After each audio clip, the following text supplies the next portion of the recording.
Hello friends, तो आज हम स्टडी करेंगे role of solvent in our organic chemistry. First of all हम ये देखेंगे कि सॉल्वेंट का रोल क्या होता है। सॉल्वेंट को डिसॉल्व करना होता है आयनिक कंपाउंड, और सॉल्वेंट आयनिक कंपाउंड को कैसे डिसॉल्व करेगा।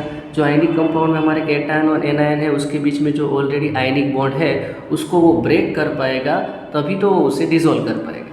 और वो जो ब्रेक करने के लिए उसे एनर्जी चाहिए, वो एनर्जी कौन प्रोवाइड करेगा? तो हमारा सॉल्वेंट है जो डाइपोल फॉर्म में होता है वो, और जो हमारे आयनिक कंपाउंड के आयन है उसके बीच में बनेगा आयन डाइपोल बॉन्ड, और वो बॉन्ड फॉर्मेशन एनर्जी ही यहाँ पे बॉन्ड ब्रेकिंग एनर्जी के लिए यूज़ होती है। दूसरा है कि ये जो सॉल्वेंट है वो कैसा होना चाहिए आयनिक कंपाउंड को डिसॉल्व करने के लिए। वो हमारा हाईली पोलर होना चाहिए और उसके पास हाई डाइइलेक्ट्रिक कांस्टेंट होना चाहिए। अगर हम वाटर को एज अ सॉल्वेंट यूज़ करते हैं, समझो, वाटर को एज अ सॉल्वेंट यूज़ करते हैं तो वो हमारे आयनिक कंपाउंड का जो कैटायन है, कैटायन यानी कि पॉजिटिव आयन है, उसको कैसे डिसॉल्व करेगा, कैसे सॉल्वेंट सराउंडिंग करेगा। तो वो जो हमारा वाटर का ऑक्सीजन के ऊपर लॉन पेयर इलेक्ट्रॉन है, अनपेड इलेक्ट्रॉन, वो हमारे कैटायन के साथ बॉन्ड बना देगा और उसको चारों ओर से कवर कर देगा और उसे डिसॉल्व कर लेगा। और जो हमारा नेगेटिव आयन है एनायन, उसको कैसे डिसॉल्व करेगा?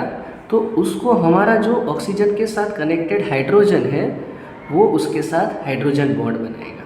यानी कि हमारे जो वाटर है उसकी कैटायन के ऊपर इफेक्ट भी होती है और एनायन के ऊपर भी इफेक्ट होती है, और एनायन के ऊपर उसकी जो इफेक्ट है वो तो हाइड्रोजन बॉन्ड से है जो एकदम स्ट्रॉन्ग बॉन्ड है। फिर होता है सॉल्वेटिंग पावर, यानी कि जो हमारा आयन है उसके आसपास हमारा सॉल्वेंट कैसे बॉन्ड बना के उसे कवर करता है। तो यहाँ पे दो टाइप के सॉल्वेंट डिस्कस हुए हैं, प्रोटिक सॉल्वेंट, एप्रोटिक सॉल्वेंट। जो प्रोटिक सॉल्वेंट होता है उसके पास एसिडिक हाइड्रोजन प्रेजेंट होता है। Acidic hydrogen means which can donate hydrogen, और जो एप्रोटिक होता है वो हाइड्रोजन डोनेट नहीं कर पाता है। यानी कि जो प्रोटिक सॉल्वेंट है एज पर वाटर, तो वो जो है वो सॉल्वेशन कैटायन का अनपेड इलेक्ट्रॉन से करेगा और एनायन का हाइड्रोजन बॉन्ड से करेगा। ओके। और जो एप्रोटिक सॉल्वेंट है वो सिर्फ कैटायन का सॉल्वेशन कर पाएगा, बट एनायन का सॉल्वेशन कर नहीं पाएगा क्योंकि उसके पास एसिडिक हाइड्रोजन ही नहीं है, और हाइड्रोजन नहीं होगा तो हाइड्रोजन बॉन्ड नहीं बनेगा। यानी कि एप्रोटिक सॉल्वेंट में एनायन है वो फ्री रहेगा, रिएक्टिव रहेगा। यहाँ पे हमने कुछ एग्जाम्पल दिए हैं प्रोटिक सॉल्वेंट के, वाटर, मिथेनॉल, यहाँ पे DMSO, DMF, HPMT, याद रखिएगा खास। जो ऑर्गेनिक केमिस्ट्री की मोस्ट ऑफ रिएक्शन है उसमें हमें दो पार्ट पे ज़्यादा फोकस करना होता है।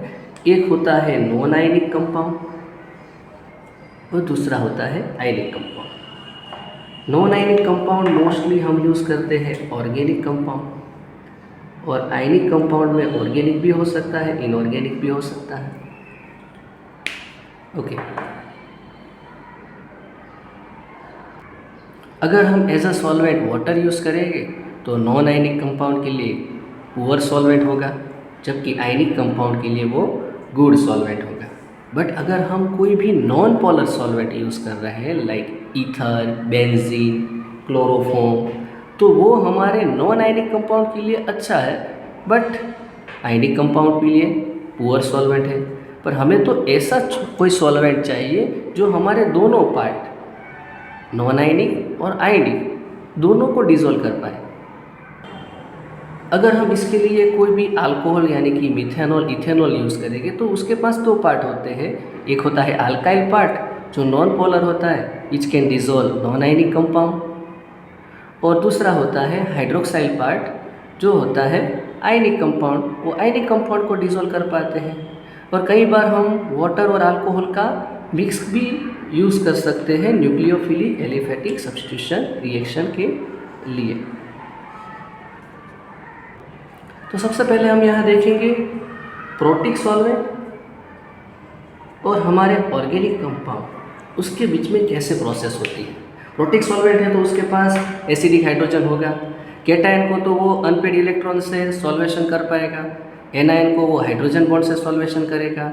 और यहाँ पे देखिए एनायन का सॉल्वेशन बहुत ज़्यादा हो गया है, एनायन हमारा स्टेबिलाइज हो गया है, इसलिए एनायन की रिएक्टिविटी कम हो गई है, उसका न्यूक्लियोफिलिक पावर भी कम हो गया है और उसकी बेसिसिटी भी कम हो गई है। यानी कि हमारा प्रोटिक सॉल्वेंट अगर हम ऑर्गेनिक कंपाउंड के साथ यूज़ करेंगे तो उसके एनायन का जो रिएक्टिविटी पावर है, फिर वो न्यूक्लियोफिलिक हो या बेसिसिटी हो, सब कुछ कम हो जाएगा। और कम होने का रीज़न यही है कि उसके पास जो हाइड्रोजन है वो हाइड्रोजन बॉन्ड से एनायन को चारों ओर से कंप्लीटली सॉल्वेटेड कर देगा और स्ट्रांगली उसे स्टेबल बना देगा।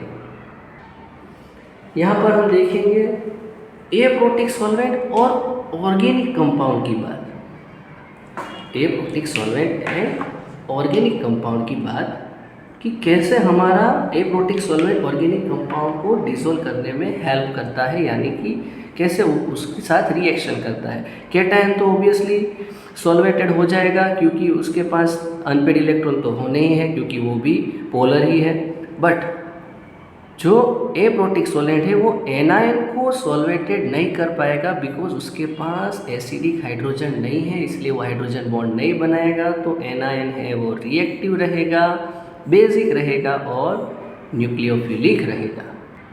ऐसी कई सारी रिएक्शन देखी गई है कि जिसमें हमें प्रोटिक सॉल्वेंट यूज़ करते थे तब वो बहुत ही स्लो थी, वो उसको हाई टेम्परेचर दो तभी वो प्रोडक्ट देती थी और वो भी प्रोडक्ट लो अमाउंट में मिलता था।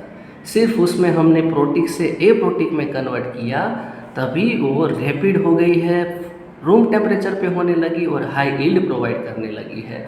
तो वो कैसे है हम आगे देखते हैं।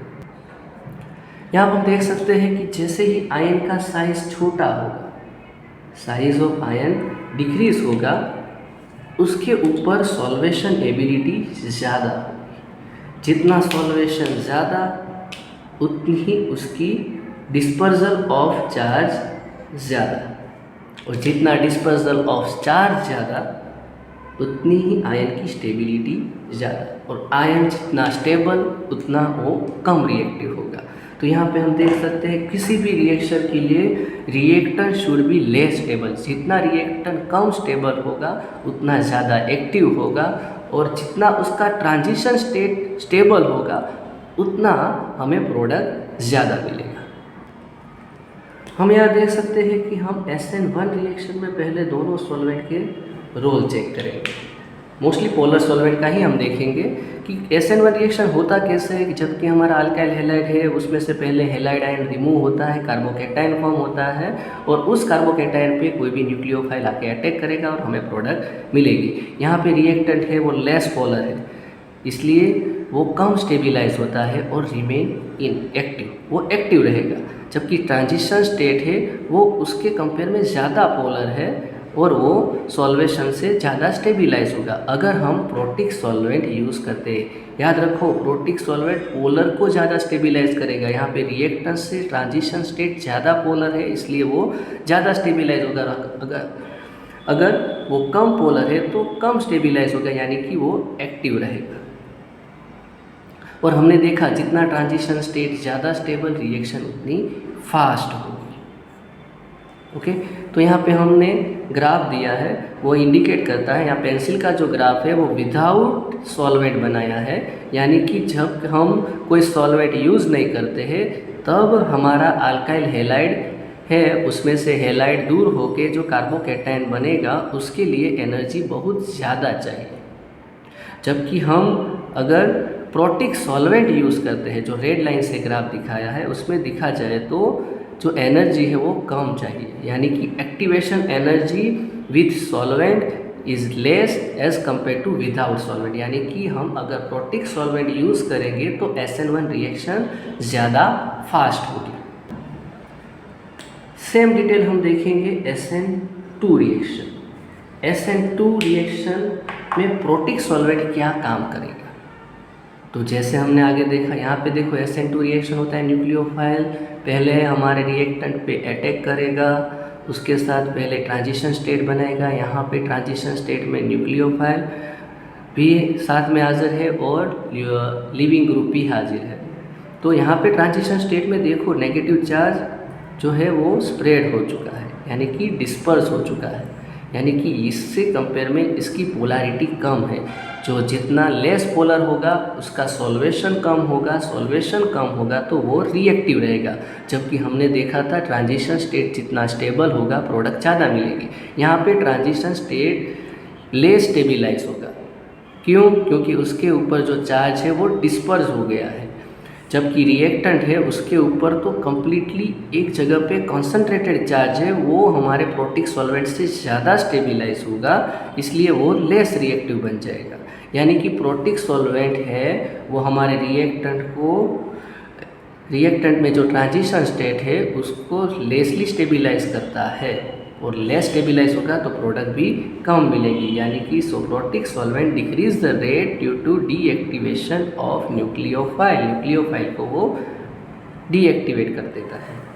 यहाँ पे हमने ग्राफ भी बताया है, उसमें आप देख सकते हैं कि विदाउट सॉल्वेंट जो एनर्जी चाहिए वो कम है, बट अगर हम उसमें प्रोटिक सॉल्वेंट यूज़ करेंगे तो एनर्जी ज़्यादा चाहिए, यानी कि SN2 रिएक्शन प्रोटिक सॉल्वेंट में कम होगी। तो अगर हम प्रोटिक सॉल्वेंट की जगह पे अगर एप्रोटिक सॉल्वेंट यूज़ करेंगे तो हमारी SN2 रिएक्शन फास्ट होगी। क्यों फास्ट होगी? क्योंकि एप्रोटिक सॉल्वेंट केटायन को बॉन्ड बनाएगा बट एनायन को फ्री रखेगा, हाईली रिएक्टिव रखेगा, और एनायन अगर रिएक्टिव रहेगा तो प्रोसेस फास्ट होगी।